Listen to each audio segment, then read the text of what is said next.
like to put Mr. Stewart on the hot seat. Have you ever played the hot seat game? The hot seat game is when you get to put someone on the hot seat and you get to fire questions at them and ask them whatever you want, and they just have to answer like really fast. AMA? I don't know what that is, Caitlin. It's like an AMA, yes. Okay. Ask me anything. Okay, so do you guys want to play in the last 5 minutes of class? I figure Mr. Stewart is going to be asking his students questions all year and putting his students on the spot. So before he has a chance to do that, we have to put him on the spot. The only rule is that you just have to keep it, appropriate. I know you guys will. So are we ready to play? I'm going to put 2 minutes on the clock, and you guys get to ask him. Mr. Stewart, do you want them to raise their hand and ask you, or just fire them away in the chat box? I don't know how the raise your hand feature works, so I'll just look at the chat. Like I see Noah already asked something. Okay, So I feel we're starting right now. Okay, go ahead. Okay. All right. Noah, how did taking notes help you in law school? Honestly, kind of the same as we were just talking about. I really wasn't taking notes on what the professor kind of like was actually saying. And this would be relevant to my class, is that a lot of, not so much in high school, or at least in y'all's school, in public school might be a thing, but in college and in graduate schools, you're like learning from the reading, and then the lecture is a lot more just like this person's, especially in law school, rather like politically skewed interpretation of the law. And it's a lot more like what the law should be, or X, Y, and Z. So I was honestly, a lot of my law school notes were me responding in my head or on the page to what the professor had said, and kind of just like arguing with them, but in a didn't want to get in trouble, non-confrontational way. But that did really help me retain information, because I'd be in the exam and I would just have to ask myself, what is the opposite of what I think? And I would just write that answer down, and that would often be, or was always, what the professor wanted. So that can be another skill, by the way, is taking exams with your audience in mind. I hope that helped. Okay, Grace, I am not driving and Zoom calling at the same time. Although I have done that before. Um, my stepdad is driving me. I'm from North Georgia. We are driving to Virginia to see my sister's new baby. So, pretty exciting day for me. Caitlin, what inspires you to teach logic and rhetoric? First, that is what Miss Finnegan asked me to teach. But I would say also, like, I took logic and rhetoric classes and I really enjoyed them. And Plato, Aristotle, and Socrates are kind of, these obviously seminal philosophers, these forefathers of Western civilization. Really, however that term is defined, it will come back to them. And so those are books that I still return to, Plato's Republic, Aristotle's Rhetoric. And I think the world is deeply illogical. And a lot of that illogic is laundered through rhetorical fallacies and people misusing, as I mentioned earlier, using these powers of persuasion from Aristotle for evil.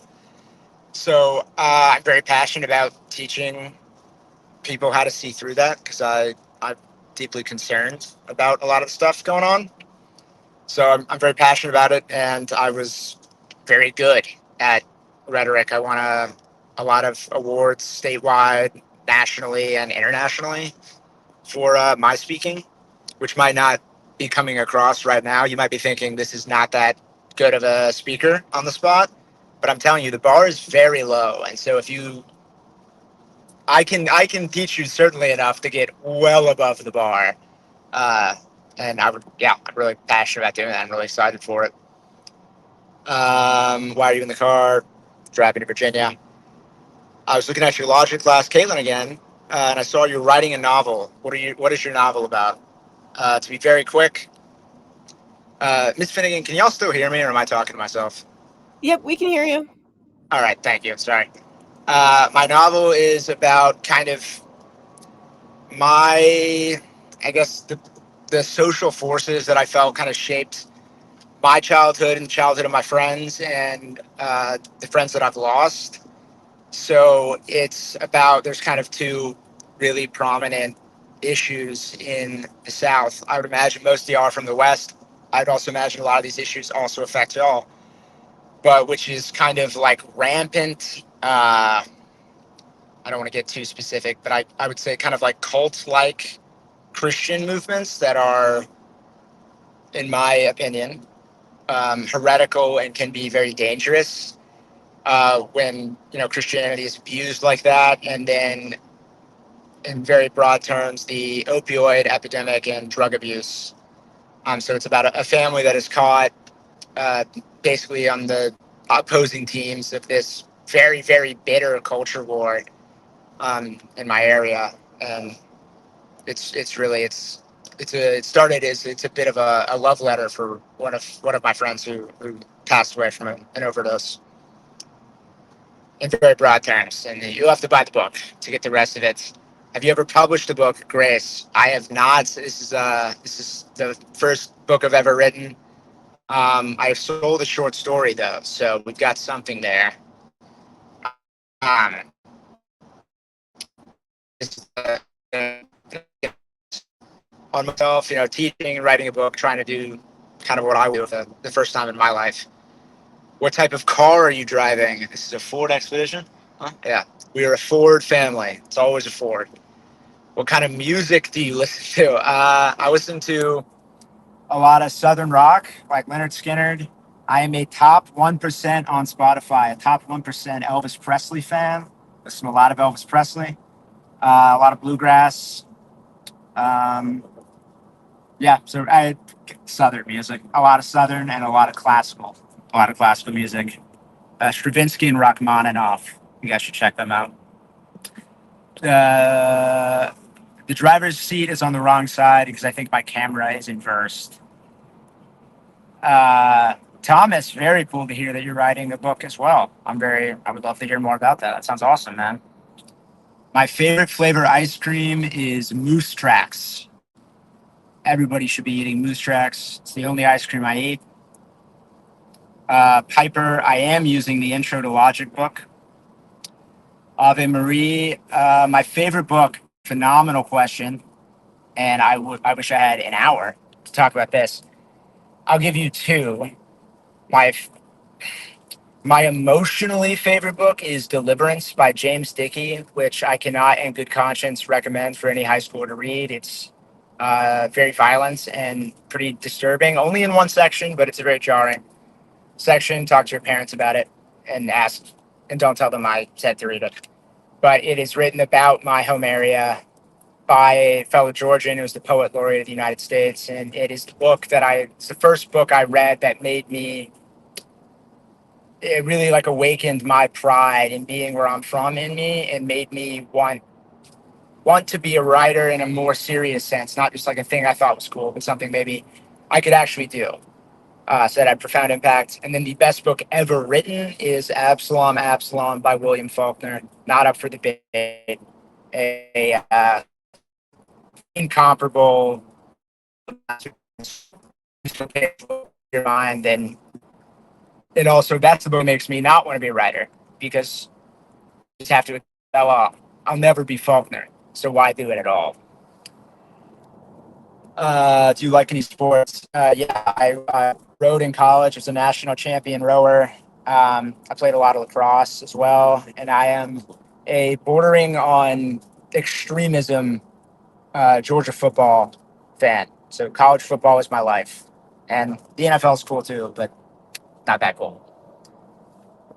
We'll wrap up in a minute, guys. Yes, you are free to go, by the way. I cannot see you or tell if you leave, so don't feel bad. My book is about the USA government trapping most of the population in a popular video game, wiping their minds clean, and everyone else who's born after that. That sounds awesome. I love that. I don't read a lot of sci-fi, but sometimes you do see just a premise that is interesting enough. That premise is interesting enough. I would watch that, or I would read that. Sorry. I thought watch that because I saw Grace's question. What's your favorite movie? My favorite movie is, I'm going to say Gone with the Wind, uh, which is another just that I'm from Georgia thing. Gone with the Wind is the greatest movie ever made. It is 4 hours long. You should watch it. My greatest, like, favorite, or my favorite modern movie, I watch a lot of horror, to be honest. So I'm not going to say one of those, but probably Chungking Express from the 90s. It's a Hong Kong film, or Cure, which is like a Japanese like thriller. But both of those, they're movies that you watch them like a painting. They're art. So these And are I my just recommendations. Do all of them. and I just want to jump in and say, don't ever watch Gone with the Wind until you read the book first. The book, you have to read the book first. You absolutely should read the book, Yeah. but I do know that a lot of you won't. So if it's between the two, you must watch the movie. You have to do one of them. You have to do one. Yes. You Yes. should read the book. But check with your parents before you do, because there's some stuff in there that, maybe wait till you're 16 or 17 before you do. All right, you guys. Well, Oh, thank you, Mr. Stewart, right. for being here with us. Thank you so much. It was so great to get to know you, and I want to read your short story. You better send it to me, the one that was published. And Thomas, I want to read your long story. Yeah, Thomas, Send we that. want to read your book too. That sounds awesome. And read Philip K. Dick if you're an aspiring sci-fi writer. Read Philip K. Dick. Okay, great. That's Thank my last you. one. Right. Bye, Mr. Stewart. Thank you for being here. Safe travels. And remember, Thank don't you for Zoom and having drive at the same time. me. Never zoom and drive. All right, you guys. I thank you for being here. That was so fun. Thank you for helping me put Mr. Stewart on the hot seat too.